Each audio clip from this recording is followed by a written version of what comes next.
Hello friends, good afternoon to all. आज हम जिस टॉपिक के बारे में बात करेंगे वो है फाइनेंस मिनिस्ट्री। फाइनेंस मिनिस्ट्री के बारे में हम उसका ऑर्गेनाइजेशन, फंक्शन, स्ट्रक्चर्स, कौन कौन से डिपार्टमेंट्स उसके अंडर आते हैं वो सारा कुछ देख लेंगे। रीजन इज दैट कि अभी आपका बजट आने वाला है, ठीक है। यूनियन बजट आपका 1 Feb 2023 को प्रेजेंट किया जाएगा, ठीक है, पार्लियामेंट में टेबल किया जाएगा।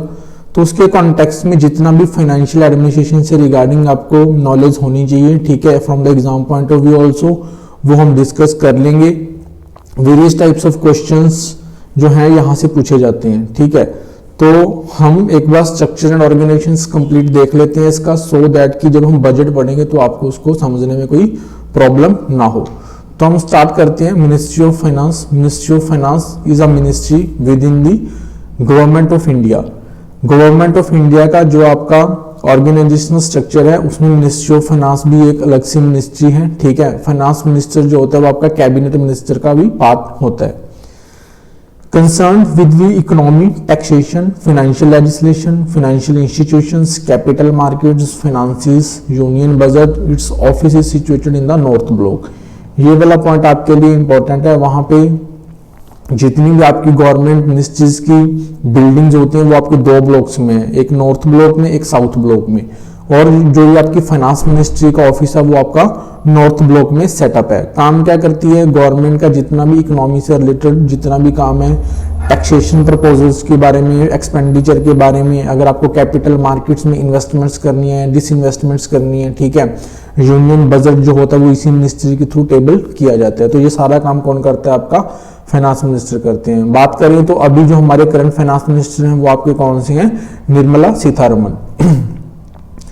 तो ministry of finance is the apex controlling authority of 4 central civil services. जो आपकी सेंट्रल सिविल सर्विसेज हैं, जो आपका यूपीएससी के थ्रू एग्जामिनेशन होता है आपका, उसमें 4 सेंट्रल सर्विसेज जो हैं वो मिनिस्ट्री ऑफ फाइनेंस के अंडर आती हैं। फेमस इसमें से IRS, ठीक है, ये आपकी मिनिस्ट्री ऑफ फाइनेंस के अंडर आती है। उसके अलावा IAAS, Indian audited account service, Indian economic service. Indian economic service का जो एग्जाम है वो अलग से होता है, इंडियन सिविल अकाउंट सर्विस। इसके अलावा एक सेंट्रल कॉमर्स सर्विस है, central services, Indian cost and management accounts services. जो ये सर्विसेज हैं इनकी सबकी कंट्रोलिंग अथॉरिटी कौन है? आपकी मिनिस्ट्री ऑफ फाइनेंस। नेक्स्ट हम बात करें तो अगर हम ऑर्गेनाइजेशनल स्ट्रक्चर की बात करें तो हमारी जो मिनिस्ट्री होती है वो आगे क्या होती है? डिपार्टमेंट्स में स्प्लिट की हुई होती है, ठीक है, जिनको सेक्रेटरी क्या करते हैं? संभालते हैं उस पोजीशन को। जो होता है वो आपका डिपार्टमेंट का हेड होता है, सेक्रेटरी, ठीक है। फिर आगे डिपार्टमेंट्स जो होते हैं काफी सारी डिविजन्स में इनको क्लासिफाई किया होता है, ठीक है। वो हम किसी और टॉपिक में समझेंगे कि जो आपका गवर्नमेंट का ऑर्गेनाइजेशन स्ट्रक्चर क्या होता है। बस ये समझ लो, एक मिनिस्ट्री फर्दर डिपार्टमेंट्स में डिवाइड की होती है और एक डिपार्टमेंट जो होता है आगे डिविजन्स में डिवाइड किया होता है। अगर हम मिनिस्ट्री ऑफ फाइनेंस की बात करें तो इसके अंदर 6 डिपार्टमेंट्स आते हैं। पहले इसके अंदर 5 डिपार्टमेंट्स आते थे। डिपार्टमेंट ऑफ पब्लिक एंटरप्राइज जो था वो आपका हैवी इंडस्ट्रीज का पार्ट था, हम आने वाली स्लाइड्स में देखेंगे, लेकिन बाद में इसको मिनिस्ट्री ऑफ फाइनेंस के अंदर डाल दिया गया। तो आपको टोटल डिपार्टमेंट्स पता होने चाहिए कितने हैं। टोटल देयर आर 6 डिपार्टमेंट्स, ठीक है। और कौन कौन से हैं उनके name? Department of expenditure, department of revenue, department of economic affairs, department of financial services, department of investment and public asset management. इसको शॉर्ट में डाइपम बोलते हैं। वैसे पहले इसको डिसइन्वेस्टमेंट डिपार्टमेंट बोला जाता था, इसको रीनेम किया गया है डिपार्टमेंट ऑफ पब्लिक एंटरप्राइजेस। तो टोटल ये आपके 6 डिपार्टमेंट जो हैं वो आपके मिनिस्ट्री ऑफ फाइनेंस के अंडर आते हैं। अभी हम थोड़ा ब्रीफ में देख लेते हैं कि कौन सा डिपार्टमेंट क्या काम करता है और उनसे रिलेटेड एग्जाम्स में कैसे क्वेश्चंस पूछ लिए जाते हैं। Department of economic affairs. Department of economic affairs की बात करें तो ये एक नोडल एजेंसी है यूनियन गवर्नमेंट में to formulate and monitor the country's economic policies. Country की इकोनॉमिक पॉलिसीज लेकर जितने भी डिसीजंस होते हैं इस डिपार्टमेंट के थ्रू लिए जाते हैं, ठीक है। Preparation and presentation of the union budget to the parliament. जो आपका हमने प्रीवियस टॉपिक में, प्रीवियस वीडियो में टॉपिक कवर किया था कि बजट को प्रेपरेशन किया जाता है, फिर उसको इनेक्टमेंट करवाया जाता है पार्लियामेंट से। तो ये प्रेपरेशन का फेज और प्रेजेंटेशन करने का फेज जो होता है वो आपका कौन सा डिपार्टमेंट करता है? आपका डिपार्टमेंट ऑफ इकोनॉमिक अफेयर्स। लेकिन अगर डिवीजन पूछ ली जाए एग्जाम में तो ये आपकी बजट डिवीजन होती है जो आपकी पार्लियामेंट में टेबल करती है, ठीक है। तो हम पहले ही देख चुके हैं, काफी सारे डिविजन्स होती हैं। इकोनॉमिक अफेयर्स डिपार्टमेंट की अगर मैं बात करूं तो उसके अंदर और बहुत सारी डिविजन है। फेमस डिवीजन आपको बजट डिवीजन पता होनी चाहिए, जो आपका बजट प्रिपेयर करती है और पार्लियामेंट में टेबल करती है। Bilateral cooperation and sustainable finance division, ये आपका एक इंपॉर्टेंट डिवीजन है। जितनी भी हम फॉरेन कंट्रीज के साथ बाइलेटरल रिलेशंस रखते हैं, ठीक है, और उनके साथ अगर हमने फाइनेंशियल रिलेशंस रखने हैं, उनको लाइन ऑफ क्रेडिट देनी है, ठीक है, लोन देना है या लोन लेना है, उनके साथ कैसे हमारे फाइनेंशियल रिलेशंस रहेंगे, वो इसी डिवीजन के अंडर आता है काम वो। Financial market division, financial market means जितना भी हम प्राइमरी सेकेंडरी मार्केट्स की बात करते हैं, इन्वेस्टमेंट्स, जिस इन्वेस्टमेंट्स की बात करते हैं, ठीक है, गवर्नमेंट के शेयर्स की बात करते हैं, तो जितना भी उनके लिए रेगुलेटरी एक्ट्स बनाते हैं या रूल्स बनाते हैं, वो ये वाला डिवीजन देखते हैं आपका। फिर आता है आपका इकोनॉमिक डिवीजन। इकोनॉमिक डिवीजन पूरी इकोनॉमी के लिए ही है। इन्वेस्टमेंट डिवीजन की बात करें, अगेन जो है investments in the form of FDI वगैरह जितनी भी इन्वेस्टमेंट्स होती हैं वो आपकी क्या की जाती हैं, इस डिवीजन के थ्रू देखी जाती हैं। तो ये आपका ब्रीफ था, यहाँ से आपको सिर्फ बजट डिवीजन मेनली अभी पता होना चाहिए। बाकी आपको डिविजन्स का आइडिया होना चाहिए कि कौन से डिपार्टमेंट के अंदर आते हैं। स्पेसिफिकली अगर न्यूज में इसके रिगार्डिंग कुछ इंपॉर्टेंट चीजें रहेंगी वो फिर हम करंट अफेयर्स की क्लासेस में कवर करेंगे, ठीक है। फिर हम बात करते हैं department of expenditure. Department of expenditure again important department है, nodal department for overseeing the public financial management system. Government के जितने भी डिपार्टमेंट्स जो होते हैं वो जब एक्सपेंडिचर करते हैं तो उनका एक सिस्टम बना के रखना सो दैट कि ऑडिटिंग और अकाउंटिंग ईजी हो। तो ये पूरा एक्सपेंडिचर का अकाउंट्स का जो काम होता है वो डिपार्टमेंट ऑफ एक्सपेंडिचर देखता है। प्री सैंक्शनड अप्रेजल करता है मेजर स्कीम्स या प्रोजेक्ट्स के लिए। Handling the central budgetary resources transfer to the states, जो सेंटर से स्टेट्स को ट्रांसफर किए जाते हैं बजटरी रिसोर्सेज, वो भी इसी डिपार्टमेंट के अंडर होते हैं, वो बाद में स्टेट्स को डिसबर्स करता है। Implementation of the recommendations of the finance commission, central पे कमीशन जितने बनते हैं उनकी जो रिकमेंडेशंस है उनको इंप्लीमेंट करने का काम इस डिपार्टमेंट के अंदर आता है। It further assists central ministries departments in controlling the costs, prices of public services, reviewing the system procedure to optimize the outputs and outcomes of the public expenditure. मतलब इस तरह से उनकी सर्विसेज को कंट्रोल करता है सो दैट कि जब वो एक्सपेंडिचर करें तो वो क्या हो कि एक अच्छी आउटपुट और अच्छी आउटकम आई, ठीक है, एक ऑप्टिमम लेवल की आउटपुट आई। तो ये सारी चीजें कौन करता है, डिपार्टमेंट ऑफ एक्सपेंडिचर देखता है।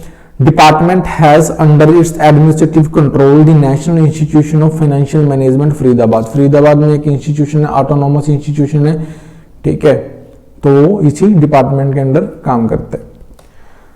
नेक्स्ट है department of revenue. Revenue side में अगर हम बात करें टैक्स कलेक्शंस की बात आती है। It exercises control in respect of matters relating to all the direct and indirect taxes, ठीक है। यूनियन गवर्नमेंट के अंदर जितने भी आपके डायरेक्ट इनडायरेक्ट टैक्सेस हैं तो करता है किसके थ्रू, टू स्टैट्यूटरी बोर्ड्स। इस डिपार्टमेंट के अंदर दो बोर्ड हैं, यहाँ पे ये इंपॉर्टेंट है, central board of direct taxes, central board of indirect taxes. अगर हम चेयरमैन की बात करें तो करंट जिस टाइम पे हम वीडियो बना रहे हैं तो यहाँ पे हैं आपके Nitin Gupta, central board of direct taxes के चेयरमैन, और यहाँ पे हैं आपके श्री विवेक जौहरी। चेंज होते रहते हैं इसलिए मैं स्लाइड में उनके नेम जो है यहाँ पे इंक्लूड नहीं कर रहा। Each board is headed by a chairman who is also ex officio special secretary to the government of India. जो ये चेयरमैन होते हैं उनको हम एक्स ऑफिशियो, मतलब पोजीशन ही ऐसी है उसकी वजह से हम उसको क्या बोलते हैं, special secretary government of India, यानी उनका रैंक जो सेक्रेटरी के इक्वल होता है।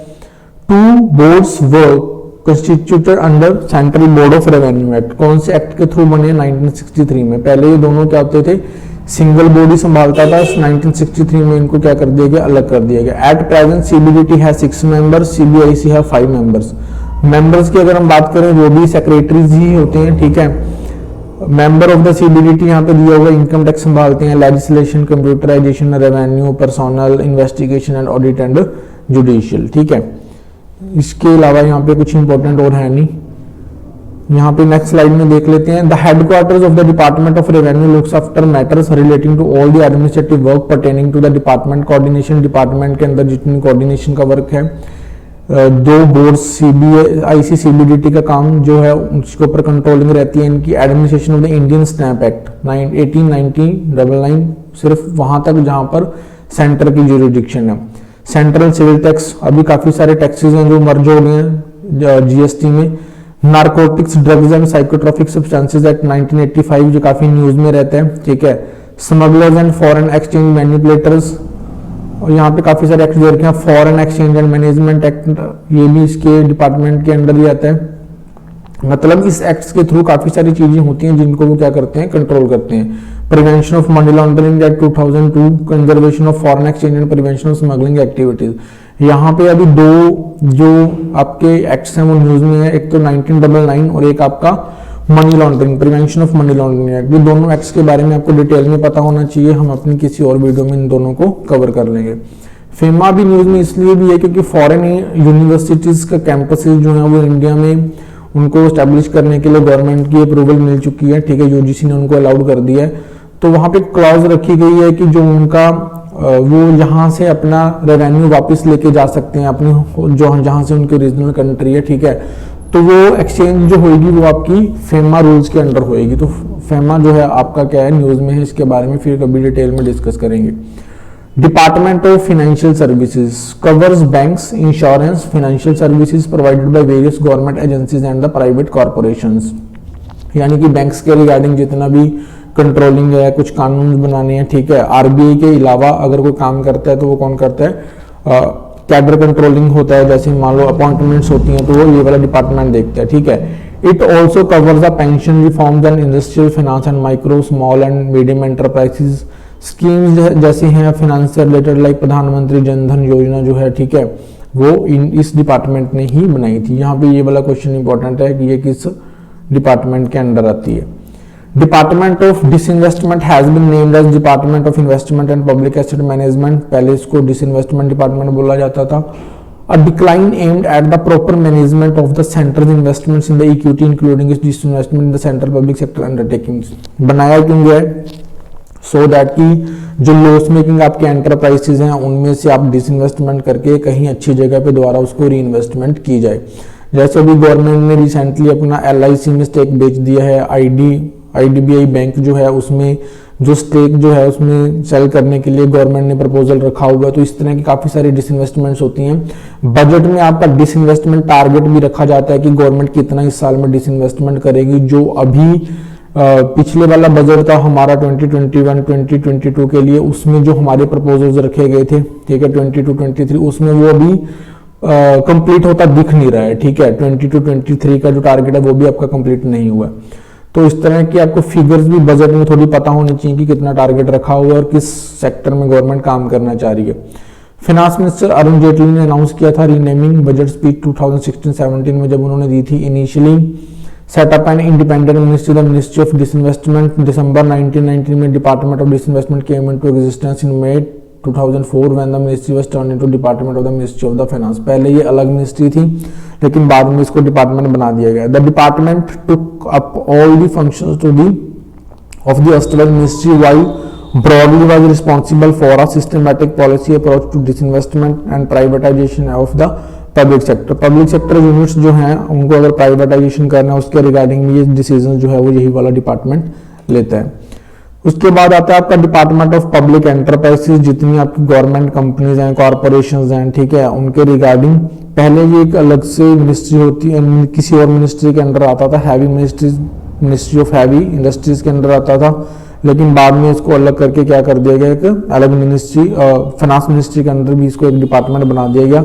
सो अभी जो फाइनेंस मिनिस्ट्री है उसके अंदर आपके कितने हैं, 6 डिपार्टमेंट्स आते हैं, ठीक है। Ministry will help in efficient monitoring of the capital expenditure, asset monetization, financial health of the central public sector undertaking. Central public sector undertakings के रिगार्डिंग उनको मोनेटाइजेशन करना, जैसे मान लो उनकी काफी सारी लैंड जो है वो क्या है आपकी आइडियल पड़ी हुई है, खाली पड़ी हुई है, यूज नहीं है, बिल्डिंग्स बनी हुई हैं, तो उनको मोनेटाइज करना, मतलब उनको रेंट पे देके, ठीक है, वहां से रेवेन्यू जनरेट करना। इसके रिगार्डिंग जितना भी डिसीजन है वो इस डिपार्टमेंट के अंडर आता है। इसके अलावा इवैल्यूएशन एंड मॉनिटरिंग करती है performances of public sector enterprises की। मेमोरेंडम ऑफ अंडरस्टैंडिंग जब साइन किए जाते हैं आपके प्राइवेट सेक्टर्स के साथ, ठीक है, या फिर पब्लिक एंटरप्राइजेस के साथ मिनिस्ट्रीज के थ्रू, तो ये वाला डिपार्टमेंट देखता है matters relating to the permanent machinery of arbitration for the public sector enterprises. अगर मान लो डिस्प्यूट होते हैं तो ये आर्बिट्रेशन मिनिस्ट्रीज के अंदर आती है। Counselling, training and rehabilitation of the employees in the central public sector undertakings, employees की ट्रेनिंग के लिए, रिहैबिलिटेशन, वॉलंटियर रिटायरमेंट स्कीम, ठीक है। Review of the capital projects and expenditure in the central public sector enterprises, measures aimed at improving performance of the central public sector enterprises and other capacity building initiatives of the public sector enterprises। कुछ change करना है मान लो, ठीक है। Capacity में आपका human resources की भी बात आती है, ठीक है, और आपकी टेक्निकल या फिर मशीनरी अगर आपको मॉडर्नाइजेशन करना है तो सारी चीजें आ जाती हैं। Matters relating to the international centre for public enterprises, categorization of the central public sector enterprises including conferring Ratna status. कुछ कंपनीज को आपके 3 टाइप के स्टेटस दिए जाते हैं, Maharatna, Navratna and mini Ratna status, ठीक है। तो इसी हिसाब से होते हैं कि जब उनको ये ऐसे स्टेटस मिलते हैं तो उनको क्या होता है कि इंडिपेंडेंटली वो अपने डिसीजंस ले सकते हैं, इन्वेस्टमेंट्स कर सकते हैं। वो हम किसी और क्लास में डिस्कस करेंगे कि जब किसी कंपनी को महारत्न, नवरत्न स्टेटस मिलता है तो उनके पास और क्या क्या फ्लेक्सिबिलिटीज आती हैं या फिर डिसीजंस लेने की पावर आती है। फिलहाल अगर यहाँ से बात करें तो सर्वे ऑफ पब्लिक एंटरप्राइजेस भी करता है कि इनकी कौन से एंटरप्राइजेस लॉस मेकिंग है, कितना रेवेन्यू जनरेट करते हैं, क्या चेंजेस होने चाहिए। महारत्न स्टेटस की बात करें तो रिसेंटली सितंबर 2022 में एक और कंपनी है जिसको महारत्न स्टेटस दिया गया है। उस कंपनी का नाम है rural electrification corporation of India, REC limited, ठीक है। तो इस कंपनी को भी महारत्न स्टेटस दिया गया है। आपको पता ये होना चाहिए कि कौन कौन कंपनीज को महारत्न स्टेटस दिया गया है। अगर आपको पता है तो प्लीज कमेंट सेक्शन में कमेंट करके बताना। ये हमारा फाइनेंस मिनिस्ट्री के रिगार्डिंग एक ब्रीफ ओवरव्यू था, इसके ज्यादा आपको डिटेल में जाने की जरूरत नहीं है। अभी कभी न्यूज में किसी पर्टिकुलर डिपार्टमेंट के बारे में, रिस्ट्रक्चरिंग के बारे में कभी बात आई, डिपार्टमेंट चेंज होते हैं, कम होते हैं, ज्यादा होते हैं, या किसी डिपार्टमेंट को एडिशनल काम दिया जाता है तो उसके बारे में अगर न्यूज में रहता है तो फिर हम देखेंगे। अदरवाइज मिनिस्ट्री ऑफ फाइनेंस की ऑर्गेनाइजेशन, स्ट्रक्चर, फंक्शंस के लिए इतना ही इंपॉर्टेंट है। अगर आपको वीडियो अच्छी लगी हो, समझ आया हो तो please like, comment and share कर देना। Thank you for watching the video.